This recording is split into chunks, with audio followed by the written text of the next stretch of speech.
Hey everyone, welcome back to Body Haven Soaps. My name is Darlene and I am the owner and creator of Body Haven Soaps.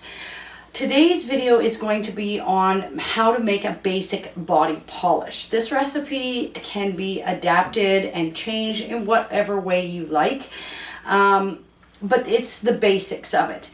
There is a difference between a body polish and a body scrub. In my opinion, a body polish is something that we use to slough off the dead skin. And there might be different opinions out there, guys, but it sloughs off the dead skins and adds a large amount of humectant and moisturizer to the skin and just helps rejuvenate the skin. Where a body scrub is designed with a surfactant, so a cleaning agent, which is actually designed to slough and clean the skin. With a surfactant, we're not leaving a lot of that moisturizer on there because the surfactant is cleaning that oil base product off of there. With a body polish, we're leaving that oil base and we use oils that absorb quickly into the skin, adding a large amount of moisturizer. So there's different reasons that people would use either a body polish or a body scrub. I love using a body polish after I shave my legs, for example, simply because it helps with ingrown hairs, it helps with moisturizing, so I have less itch on my legs because I get very itchy legs from shaving. Different things like that. Okay, and then you have your body scrubs, which is actually designed to clean and slough off the dead skin. So people use them for different reasons. All right, so this is going to be a body polish, what I would market as a body polish, and it has no surfactant in it. That is what today's recipe and video is going to go over. So first of all, I have sanitized everything here and made sure that it is completely clean. I'm going to get my gloves on. I have my double boiler set up. I have everything weighed out here so you guys don't have to watch me weigh things. You guys know how to weigh. Okay, so the first thing I'm going to do is put all of my ingredients that need to be heated and melted down into my heat safe bowl. So we will start with our rice bran oil. So I have 120 grams of rice bran oil that I will put in here. I really like using rice bran oil. It's pretty cost effective because this is a rinse off product, not a leave-on product, but it does moisturize the skin and absorb fairly quickly. So it's a good oil choice to use in this, I find. Just get everything out of there. And then I also have 120 grams of the avocado oil, and that will go into here as well. Avocado oil is one thing that I really like to use in my lotions, along with hemp seed, depending on the lotion that I'm making. But today we're using avocado. So as I said, you guys can change this however you see fit, whatever oils you want to use. The oils are very interchangeable in here because basically you're just making a lotion base, okay? But the oil to butter ratio, you don't want to kind of change that, but you can change the type of butters and you can change this. If you start to change your ratios of butters to oil, obviously you're going to have to reformulate the recipe. But oils you can interchange with other oils. Butters you can interchange with other butters. All right. And then we have our mango butter. And for our mango butters, we have, or sorry, this is shea butter. For our shea butter, we're going to put in 100 grams of shea butter. Shea butter is a very good moisturizing butter, and I find it works really well in my body polish. This is not a mixture that I would use for a scrub that I would design for the face or anything like that. This will plug pores and stuff in the fine pores of the skin of the face. So this is not one that I would recommend for the face. I would reformulate this with different oils and butters if I was going to make this a face polish. Okay. And this is my mango butter, and I have 90 grams of mango butter. Mango butter is full of nutrients for the skin and also a really good moisturizer. So 90 grams of mango butter. So we've got 120 of the rice bran, 120 of the avocado oil. We have 100 grams of shea butter, and we have 90 grams of the mango butter.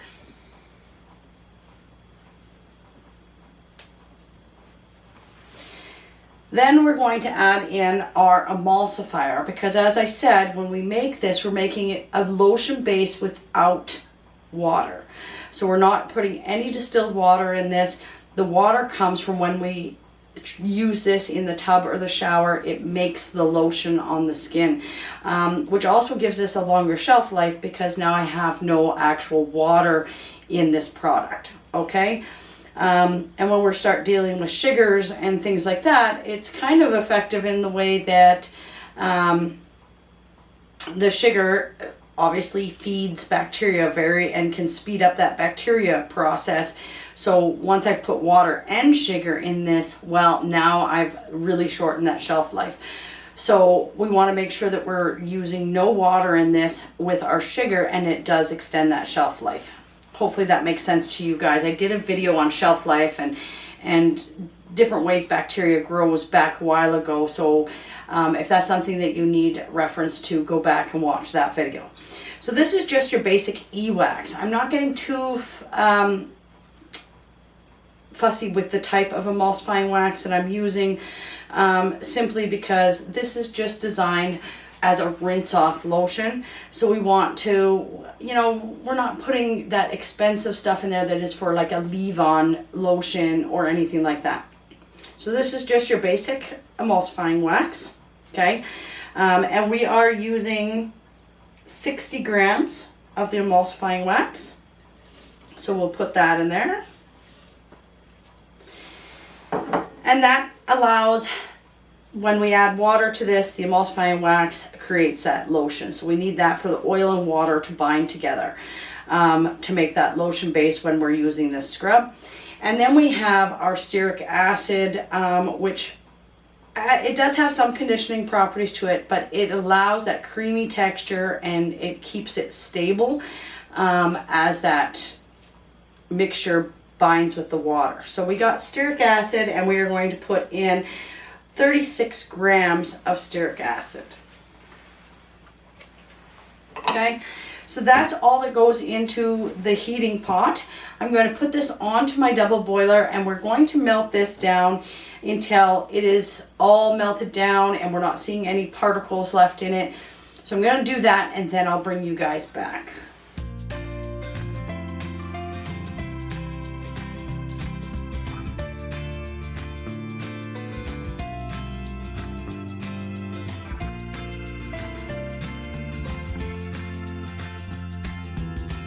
Okay, so as you guys can see, this is all melted down and it is completely dissolved. There is no little particles left in there.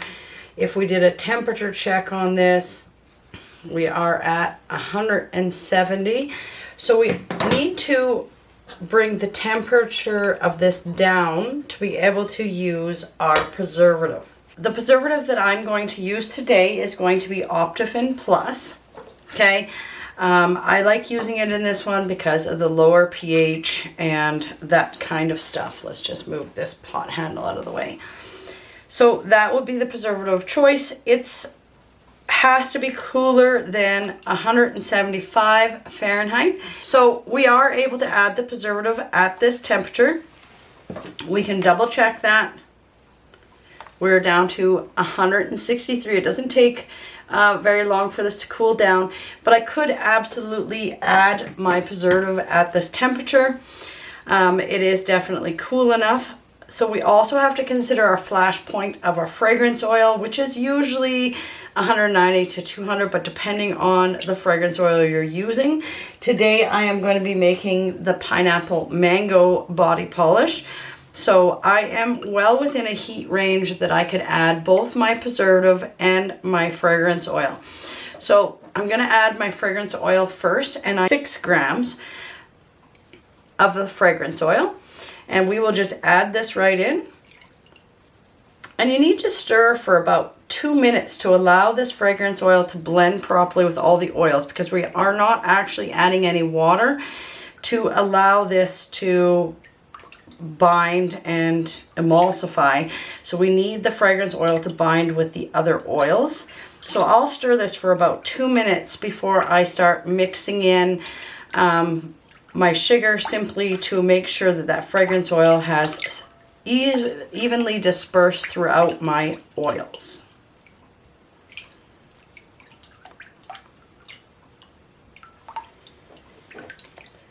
And then the Optifin Plus, we have 6 grams of the Optifin Plus as our preservative.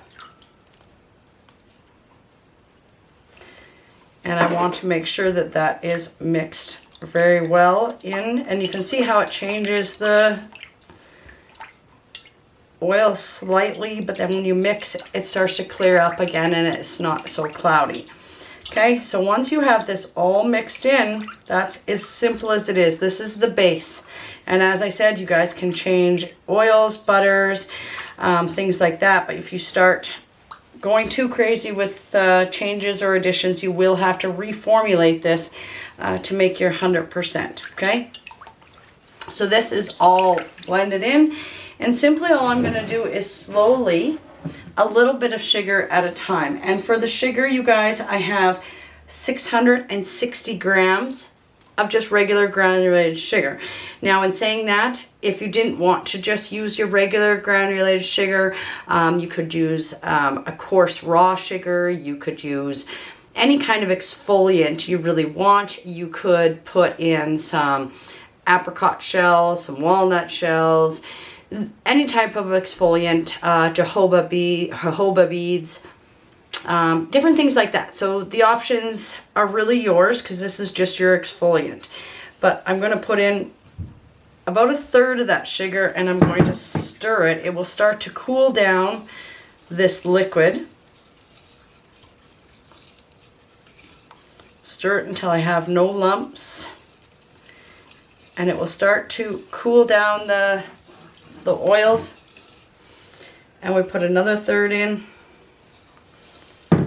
And stir a little bit more till it's all blended in nice and evenly.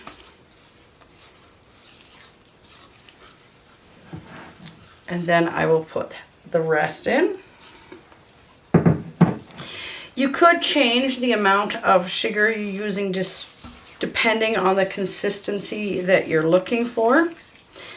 I find this works really well for me. You can see it kind of still looks really runny, but as this cools and the butters start to solidify again and the emulsifying wax and that type of stuff, it does thicken up. So you could do a smaller batch of this. You could downsize this using your calculations to downsize it with your percentages. And do this however you would like, more sugar, less sugar. I find this is a very comfortable amount of sugar. The sugar does not dissolve because it's oil and waxes. It does not have any water in it to dissolve the sugar. So we can stir and stir until it cools down. And once we get it to a certain temperature, it will start to thicken up on us. All right, so I'm going to actually divide this into 2.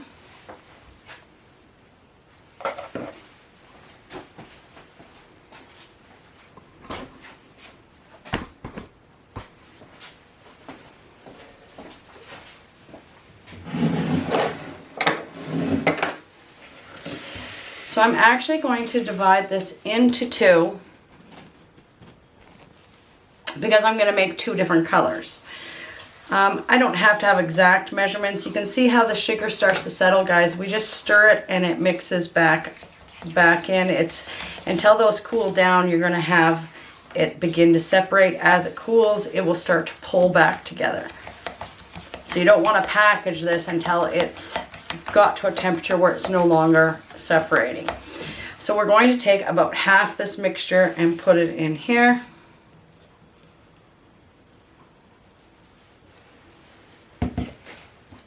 If that's quite half.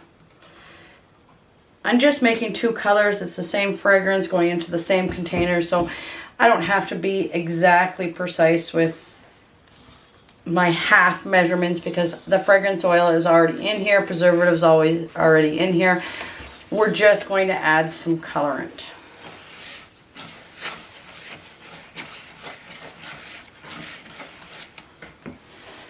So I am going to add in an orange, and I am going to use the Tangerine Dream from Mad Mica, and I am going to use the bright yellow from Mad Mica for my pineapple mango colors.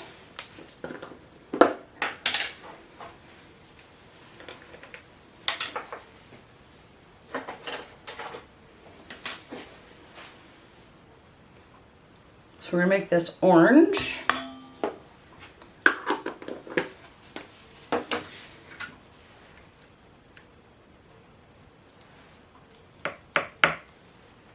And make that yellow.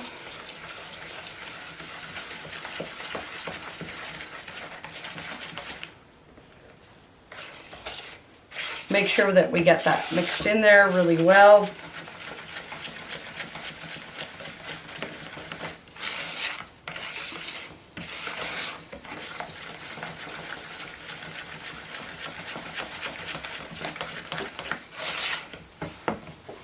Now I'll grab a second spatula to mix this one.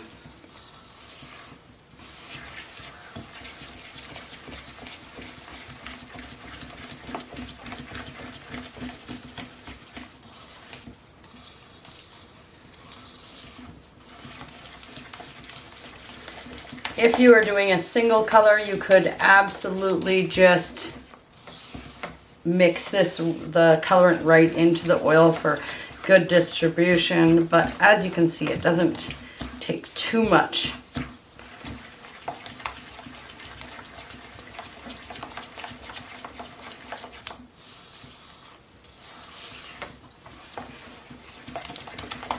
To get the colorant mixed in.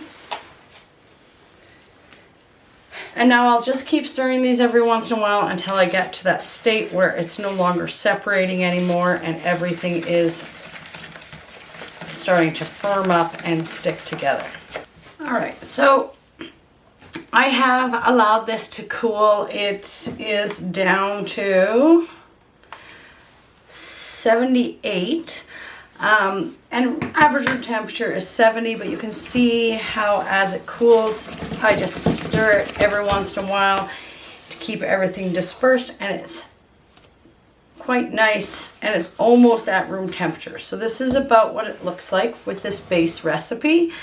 I don't know if you guys can see inside that white bowl, but same consistency on both sides, okay? So now that we have it to this point, we can package this. So I have my 8-ounce containers here that I will package into.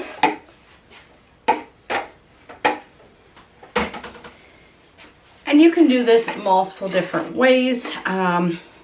You can use a scoop, you can use a spoon, you can use a simple spoon and put this into your container and just spoon a little bit of this, and then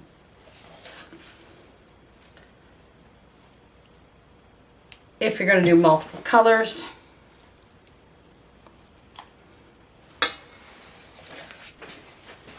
maybe that'll be a little easier to see. And we can do different colors, right? The yellow and this is just a base recipe. You guys could do different colors. You could thicken it with more sugar.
Okay guys, so I made a 1,200 gram batch, which made 5 of these 8-ounce containers.